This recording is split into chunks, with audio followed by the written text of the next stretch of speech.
பிரியமானவர்களே, அநேக வார்த்தைகள் இருக்கின்றது. ஆனா அந்த வார்த்தையிலேயே அன்புன்ற வார்த்தையை சொல்லும் போதே ஒரு மனமகிழ்ச்சி. அன்பு. அது ஒண்ணும் காசு இல்ல. அன்ப போய் நம்ம கடையில வாங்க வேண்டாம். உள்ளத்திலிருந்து நாம் கொடுத்தால் போதும். தேவன் நம்ம மேல அன்பா, இயேசு நம்ம மேல அன்பா இருந்ததுனால தான் அவர் ஜீவனையே கொடுத்தார். கடைசி சொட்டு ரத்தம் வரையிலும் அவர் கொடுத்தார். ஏன்னா ரத்தத்தில் தான் ஜீவன் இருக்கிறது. நமக்காக பாடுகள் பட்டார், அடிகள் பட்டார், சகித்தார். இது அன்பின் வெளிப்பாடு.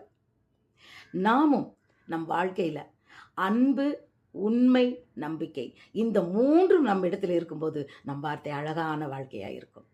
கணவன் மனைவி மேல விதமா இது கணவன் மனைவிக்குள்ள அன்பு, உண்மை, நம்பிக்கை இருக்கணும். பிரியமானவர்களே, ஒரு பரஸ்பரம் இருக்கணும், ஒரு வெளிச்சம் இருக்கணும், ஒரு டிரான்ஸ்பரண்ட் இருக்கணும்.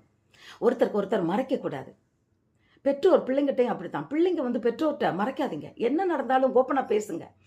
அன்பு, உண்மை, நம்பிக்கை இந்த மூன்றும் உங்கள் வாழ்க்கையில அழகாய் நடத்தும்படியாய், அந்த நம் வாழ்க்கையை அழகாக்கும்படியாய் அதை நாம் அந்த அந்த வழியில் நம்ம நடப்போமா? இது சத்தியத்தின் பாதை தான்.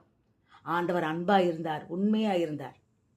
ஆம் பிரியமானவர்களே, இன்றைக்கு அவர் நாமத்தின் மீது நான் நம்பிக்கை வைத்து நாமும் அன்புள்ளவர்களாய், உண்மையுள்ளவர்களாய் இருக்கும்போது நம் வாழ்க்கை அழகாய் மாறும். ஒரு ரோஜா பூ போல பார்த்தவொடனே யார் வேணா அதை பறிக்கணும்னு ஆசைப்படுவாங்க. அது போல நம்மளை பார்த்தவொடனே யாருமே இவங்களா அப்படின்னு நம்மை பார்த்து பெருமைப்படும்படியாய் கர்த்தர் நம்மை மாற்றுவார்.